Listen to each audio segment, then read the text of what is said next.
What's up? I'm Lily Revenge Crown, brings you the stories that keep you hooked if that sounds good. Smash subscribe and let's go. Uncle Robert smiled at me from across the grilled salmon table. Mia, how's that $50 million biometric security system you designed working out? The buffet line went quiet. My brother Brent stopped mid-sentence, his rehearsed speech about leasing a BMW 3 Series dying in his throat. My father's champagne glass froze halfway to his lips. 3 investors, the ones who'd flown in from Boston for this casual family reunion, turned their heads like synchronized swimmers. Dad whispered hoarsely, "Robert, what system?" I calmly adjusted my phone in my palm, feeling the familiar weight of the device that held more power than anyone in this country club ballroom understood. Uncle Robert's talking about the biometric authorization protocol I built for Aries MedTech. You know, the company you sold last month. Uncle Robert, bless him, didn't catch the warning in my tone. He never did. 50 million in medical devices, all running on Mia's security architecture. I was just reading about it in the Journal of Regulatory Compliance. FDA certified Class 3 device authorization, daily biometric. Robert. My father's voice cut through the room like a scalpel. Not now. But it was too late. The lead investor, a woman named Patricia Caldwell with silver hair and a portfolio worth more than my father's surgical practice ever was, set down her plate. Wait, you're Mia Chin? The Mia Chin listed as primary FDA licensed engineer on the compliance documentation. I took a sip of my wine. Exactly as I'd practiced. That would be me. The conference room at Aries MedTech smelled like my father's cologne and desperation. I'd been called in from the R&D lab, where I'd spent the last 8 years building every single medical device this company produced, to attend what my father described as a routine board meeting. I should have known better. My father never used the word routine, unless he was hiding something catastrophic. There were 23 people I didn't recognize. Men in suits with Harvard Business School cufflinks. Women with leather portfolios embossed with law firm logos I'd only seen in Forbes. Investment bankers. Venture capitalists. Corporate attorneys. My father at the head of the table, playing conductor to an orchestra I hadn't been invited to join. I took a seat in the back row next to the emergency exit. Old habit. Always have an escape route. Gentlemen, ladies, my father began, his voice carrying the smooth confidence of a surgeon who'd never doubted a single cut. Thank you for flying in on such short notice. I know you're eager to see what Aries MedTech has built. What I had built. But I stayed quiet. This is my son Brent, Dad said, gesturing to my brother who sat in the chair that used to be mine. He's the genius behind our entire product line.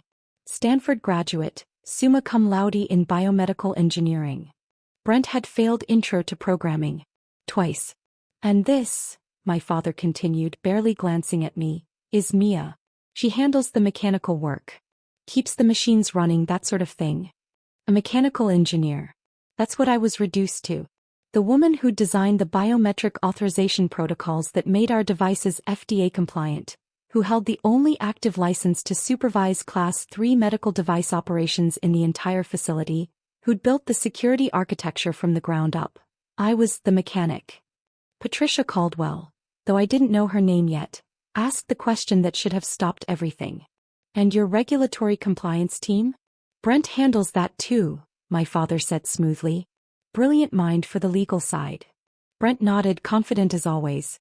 He had no idea what 21 CFR Part 11 even meant. I said nothing. I'd learned years ago that speaking up in these meetings only earned me lectures about knowing my place and not undermining family unity. So I sat in the back row, opened my phone and started documenting. Every word. Every claim. Every lie.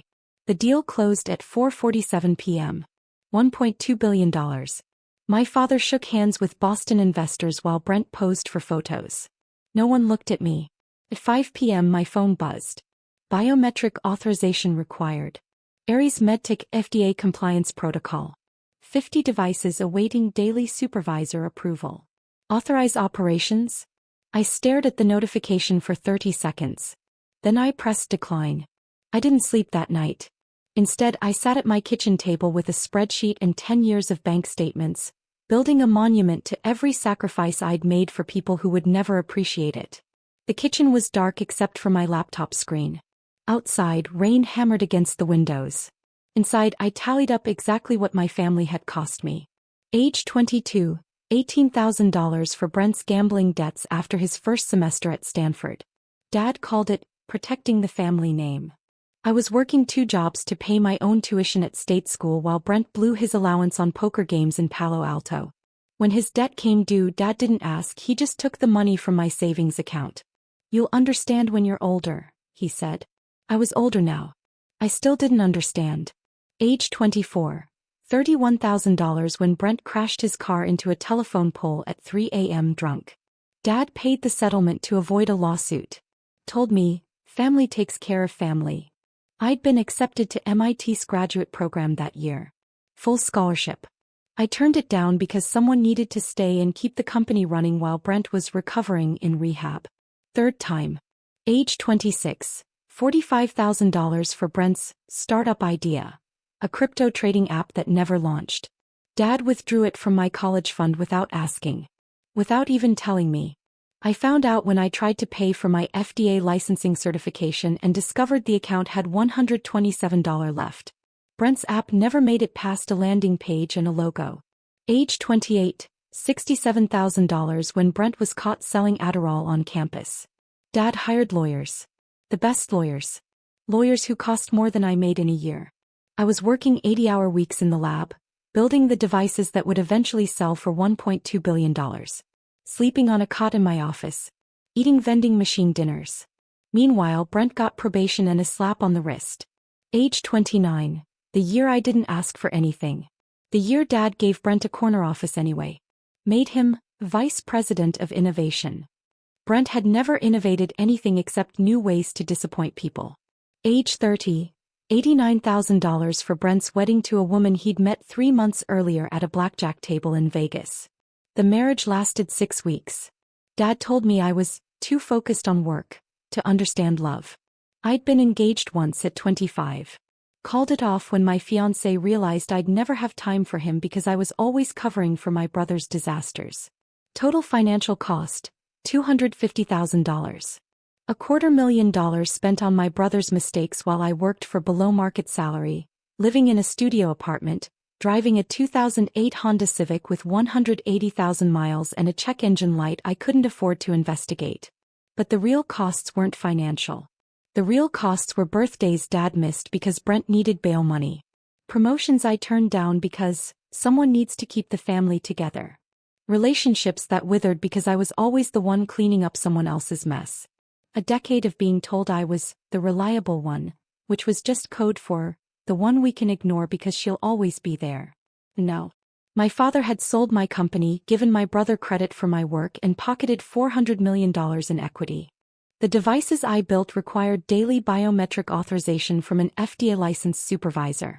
I was that supervisor. The only one.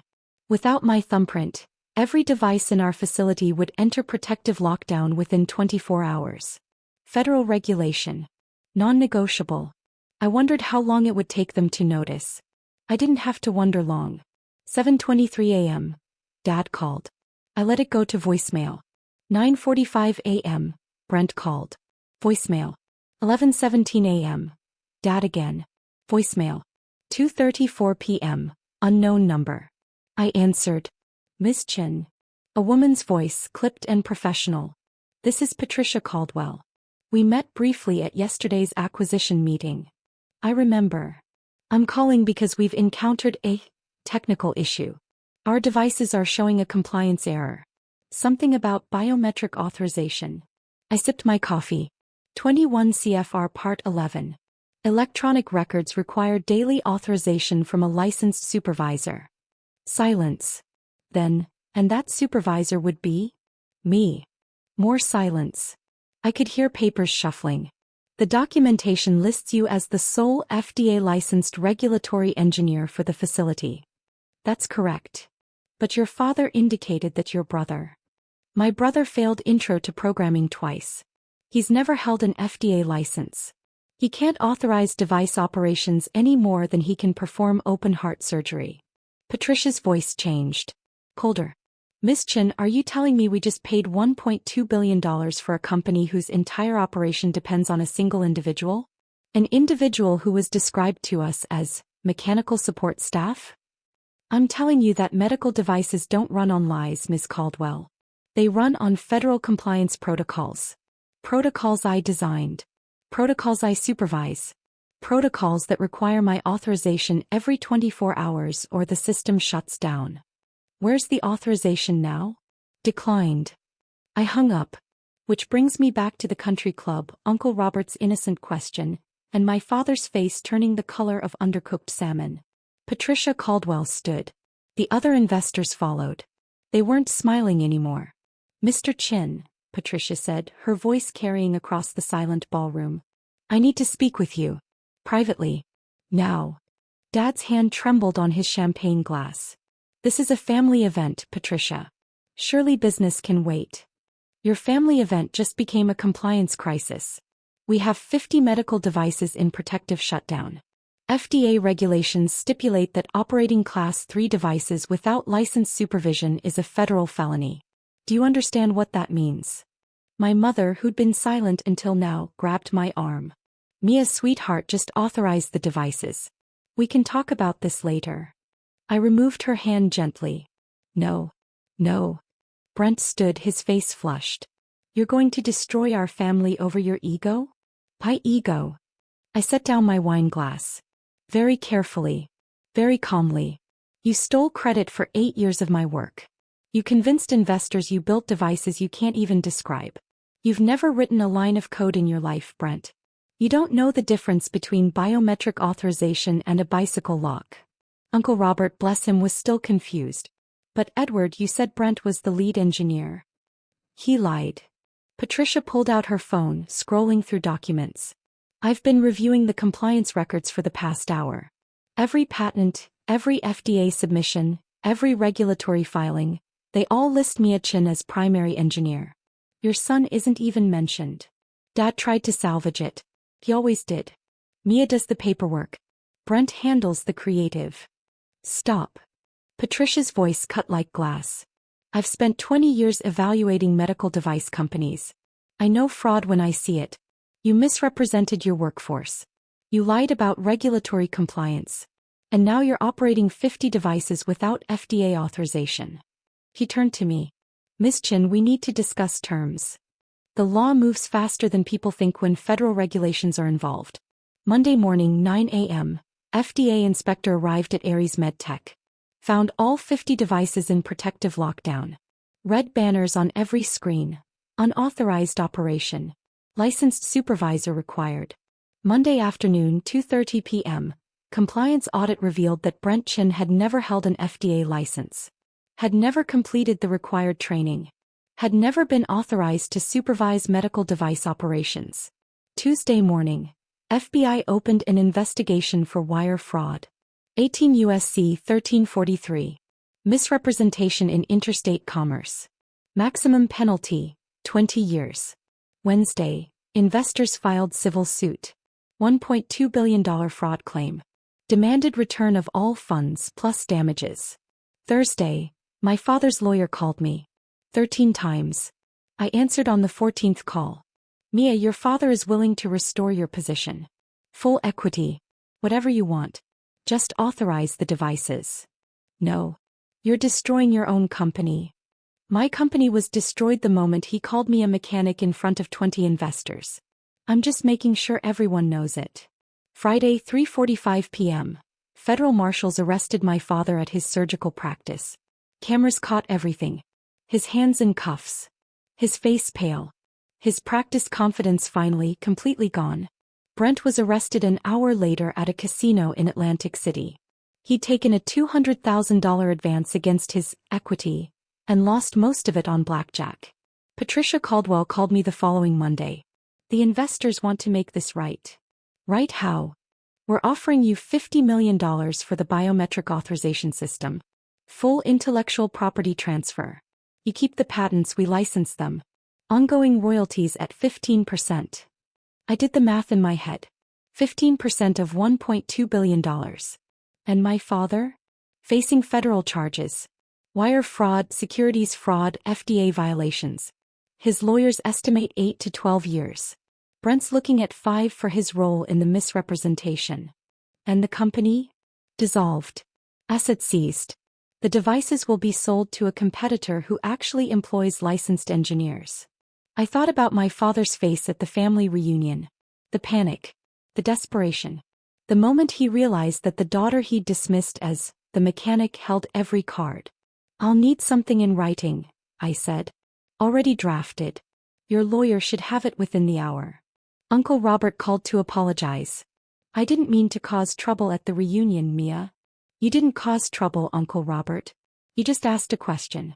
They caused the trouble 30 years ago. Your father's trial starts next month. Will you testify?" "Yes." Mom called once. I didn't answer. Brent wrote me from prison. 3 pages of self-pity. I didn't respond. My new company, Chin Regulatory Solutions, launched on a Tuesday. We provide FDA compliance consulting for medical device startups. We employ 6 licensed engineers. No family members. On my desk, the framed FDA compliance certificate. My name. My license. Not Brent's. Not my father's. My. Patricia Caldwell sent flowers when we opened. The card read, "To the only licensed engineer in the room." Uncle Robert sent wine and another apology. I wrote back thanking him. His question hadn't ruined anything. It had revealed what was already broken. Last week, my father's lawyer offered settlement. $3 million in remaining assets for a character reference at sentencing. I wrote back with 2 words, "Absolutely not." Some people don't deserve second chances. They deserve exactly what they built. I built the system. I held the license. I pressed decline. And when the billion-dollar empire crashed, I walked away with $50 million in licensing fees and my integrity intact. My father taught me one lesson. Never underestimate the person you call just the mechanic. Because sometimes, the mechanic is the only one who knows how to turn the machine off.